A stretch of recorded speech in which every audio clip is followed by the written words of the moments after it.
নমস্কাৰ সকলোকে স্বাগতম জনালো কেএসকে এডুকেয়াৰ চেনেলটোলৈ আজি আমি ডিসকাস কৰিম মাউন্টেন ৰেঞ্জ এণ্ড হাইয়েষ্ট পিক কোনখন মহাদেশত কি মাউন্টেন ৰেঞ্জ আছে আৰু তাৰে হাইয়েষ্ট পিক কি হয় ইণ্ডিয়াৰ ভিতৰত কি মাউন্টেন ৰেঞ্জ আছে তাৰে হাইয়েষ্ট পিক কি হয় সেই বিষয়ে আমি আজি এই ভিডিঅ'টোত ডিসকাস কৰিম ভিডিঅ'টো আৰম্ভ কৰাৰ আগতে আপোনালোকক এটা ইনফৰমেশন দি যাও যদি আপোনালোকে জেনাৰেল সায়েন্সৰ এখন ই-বুক বিচাৰি আছে যত নেকি থিওৰিৰ সৈতে এমসিকিউ আছে তেতিয়া হলে আপোনালোকে এইখন লব পাৰিব অসমীয়া মাধ্যমৰ কাৰণে বনোৱা হৈছে ইয়াতে থিওৰি আছে চেপ্টাৰ ওয়াইজ থিওৰি আছে আৰু এমসিকিউ আছে যদি আপোনালোকে লব বিচাৰে তেতিয়া হলে তলত ডেসক্ৰিপচন বক্সত এটা লিংক দিয়া আছে তাতে গৈ আপোনালোকে লব পাৰিব এতিয়া আহিছো আজিৰ ভিডিঅ'টিলৈ প্ৰথমতে আমি কি কৰো আমি কোনটো মাউন্টেন ৰেঞ্জ কোনখন মহাদেশত আছে সেইটো বিষয়ে অকমান ডিসকাস কৰিলো আৰু এই চাৰিটা মই ইয়াতে মাউন্টেন ৰেঞ্জ উল্লেখ কৰিছো খুব ইম্পৰ্টেন্ট হয় আৰু এই চাৰিটাৰ পৰা কোৱেশ্চন আহি থাকে হিমালয় কোৱেশ্চন অলৰেডি আহিছে এন্ডিজৰ কোৱেশ্চন অলৰেডি আহিছে হিমালয় কোনখন মহাদেশত আছে এই কোৱেশ্চনটো অলৰেডি আহিছে এন্ডিজ মাউন্টেন ৰেঞ্জ কোনখন মহাদেশত আছে অলৰেডি কোৱেশ্চন আহিছে সেই কাৰণে খুব ইম্পৰ্টেন্ট হয় হিমালয় আছে এছিয়া মহাদেশত আছে যাৰ হাইয়েষ্ট পিক আটাইতকৈ ওখ শৃংগটো কি হয় মাউন্ট এভাৰেষ্ট হয় 8848 মিটাৰ হয়নে যেটো নেকি নেপালত আছে মাউন্ট এভাৰেষ্ট কত আছে নেপালত আছে ইউৰোপৰ আটাইতকৈ ওখ শৃংগটো হৈছে মাউন্ট এলব্ৰুছ যেটো নেকি ৰাছিয়াত আছে ৰকি যেটো মাউন্টেন ৰেঞ্জ হয় ৰকি আছে নৰ্থ আমেৰিকাত যাৰ হাইয়েষ্ট পিক বা ওখ শৃংগটো হৈছে মাউন্ট এলবাৰ্ট যেটো নেকি কলৰাডোত আছে এন্ডিজ বিশ্বৰ ভিতৰত আটাইতকৈ দীৰ্ঘ বা আটাইতকৈ ডাঙৰ পৰ্বত শ্ৰেণী বা মাউন্টেন ৰেঞ্জ হৈছে এন্ডিজ অলৰেডি কোৱেশ্চন আহিছে যেটো নেকি সাউথ আমেৰিকাত আছে আৰু ইয়াৰে ওখ শৃংগ এন্ডিজৰ আটাইতকৈ ওখ শৃংগটো হৈছে মাউন্ট একাংকগুৱা যেটো নেকি ক'ত আছে আৰ্জেন্টিনাত আছে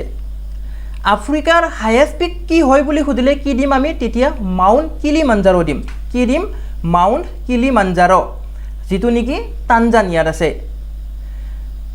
গ্ৰেট ডিভাইডিং ৰেঞ্জ ক'ত আছে অষ্ট্ৰেলিয়া মহাদেশত আছে যাৰ হাইয়েষ্ট পিক হৈছে মাউন্ট কোৱাচিস্কো এণ্টাৰ্কটিকাৰ হাইয়েষ্ট পিক হৈছে ভিনচন মাছিভ এই যিকেইটা মই চাৰিটা মাউন্টেন ৰেঞ্জ উল্লেখ কৰি দিছো ইয়াতে Himalaya Rockies Andes Great Dividing range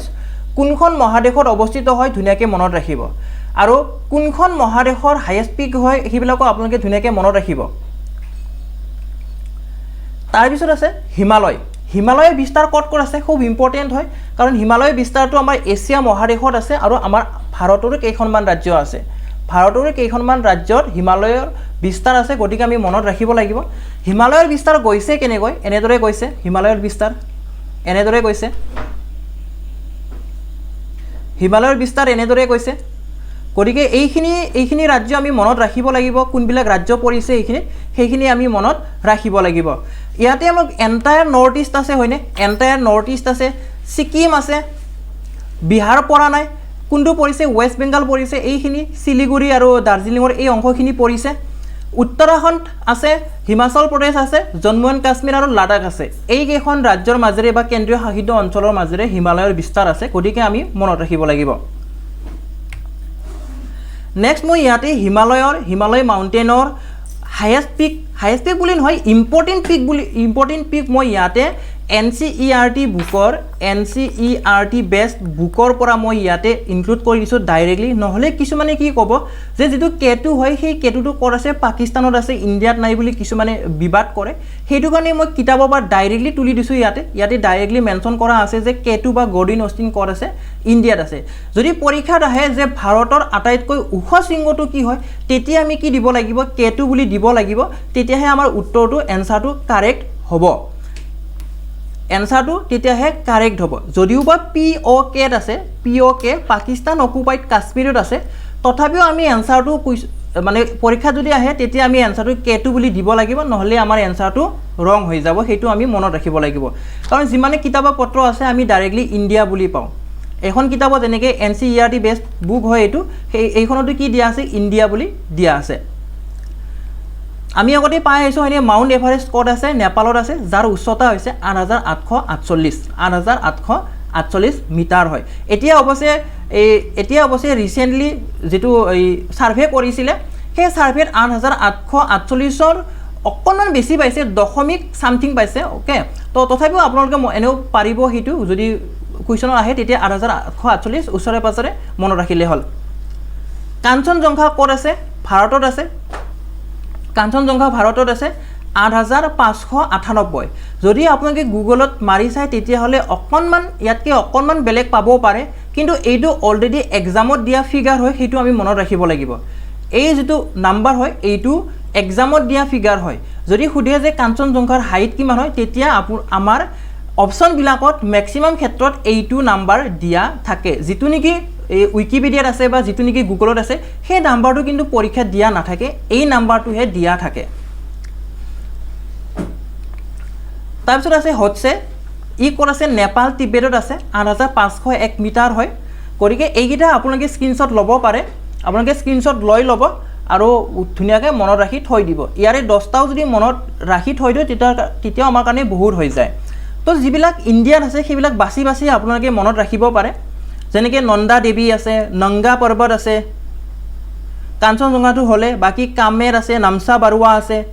মানে সালতৰৰ কাংগ্ৰী আছে এইবিলাক আপোনালোকে বাছি বাছি যিবিলাক ইণ্ডিয়াত আছে সেইবিলাক আপোনালোকে বাছি বাছি মনত ৰাখিব পাৰে কাৰণ এনেকুৱা সুধি দিব পাৰে যে নংগা পৰ্বত তলৰ কোনটো মাউণ্টেইনৰ অন্তৰ্গত হয় এনেকুৱা সুধি দিব পাৰে বা কোনটো ৰেঞ্জৰ অন্তৰ্গত হয় এনেকুৱা সুধি দিব পাৰে সেইকাৰণে ডাইৰেক্টলি এইটো মনত ৰাখিব তাৰপিছত আমি ডিছকাছ কৰিম ইম্পৰ্টেণ্ট পিকছ অফ ইণ্ডিয়া ভাৰতৰ গুৰুত্বপূৰ্ণ যিমানবিলাক শৃংগ আছে সেইটো আমি মনত ৰাখিব লাগিব কাঞ্চনজংঘা ক'ত আছে ছিকিমত আছে অলৰেডি আমি পালোঁ হয়নে কাঞ্চনজংঘা ভাৰতত আছে আৰু ক'ত আছে ছিকিমত আছে নন্দা দেৱী ক'ত আছে উত্তৰাখণ্ডত আছে কাৰণ কেতিয়াবা সুধি দিব পাৰে যে ভাৰতৰ কোনখন ৰাজ্যত নন্দা দেৱী শৃংগটো অৱস্থিত হয় তেতিয়া আমি কি দিম উত্তৰাখণ্ড দিম ঠিক তেনেদৰে কামেট পিক আছে উত্তৰাখণ্ডত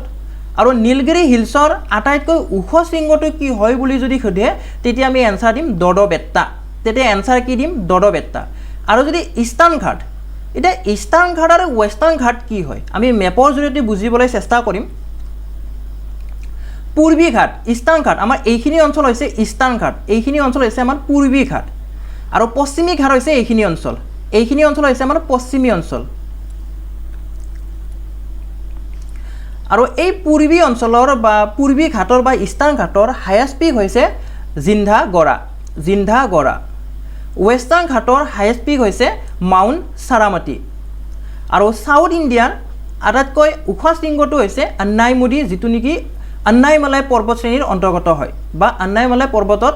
অৱস্থিত হয় ঠিক তেনেদৰে আৰাৱালী ৰেঞ্জ যিটো হয় আৰাৱালী ৰেঞ্জ বিশ্বৰ আটাইতকৈ পুৰণি ৰেঞ্জ হয় এইটো আটাইতকৈ পুৰণি পৰ্বত শ্ৰেণী হয় যাৰ হায়েষ্ট পিকটো হৈছে গুৰু শিখৰ একেদৰে সাতপুৰা ৰেঞ্জৰ হায়েষ্ট পিক কি হয় বা আটাইতকৈ ওখ শৃংগ কি হয় ধূপগড় আৰু বিন্ধ্যান ৰেঞ্জে কি কৰিছে আমাৰ ভাৰতক প্ৰায় ইকুৱেলি দুটা ভাগত ভাগ কৰিছে যাৰ নেকি হায়েষ্ট পিকটো হৈছে কালুমাৰ পিক গতিকে এইকেইটা পইণ্ট আমি মনত ৰাখিব লাগিব যদিও বা ক'ব গ'লে বৰিং টপিক হয় তথাপিও আমি মনত ৰাখিব লাগিব উপায় নাই কাৰণ এইবিলাক এক্সাম অৰিয়েণ্টেড হয় এক্সামত আহি থকা পইণ্ট হয় গতিকে মনত ৰাখিব যিমানবিলাক দিলোঁ বেছিভাগ কি হয় NCERT বেষ্ট কিতাপৰ পৰা লোৱা হয় গতিকে আপোনালোকে মনত ৰাখিবলৈ চেষ্টা কৰিব যিমান পাৰে সৰু এটা টপিক হয় আৰু আজিৰ ভিডিঅ'টো আমি ইমানতে সমাপ্ত কৰিম যদি ভিডিঅ'টো চাই ভাল পালে তেতিয়াহ'লে লাইক কৰিব বন্ধুবৰ্গৰ সৈতে শ্বেয়াৰ কৰিব আৰু যদি আমাৰ চেনেলটো এতিয়ালৈকে ছাবস্ক্ৰাইব কৰা নাই ছাবস্ক্ৰাইব কৰি দিব ভিডিঅ'টো শেষলৈ চোৱাৰ বাবে ধন্যবাদ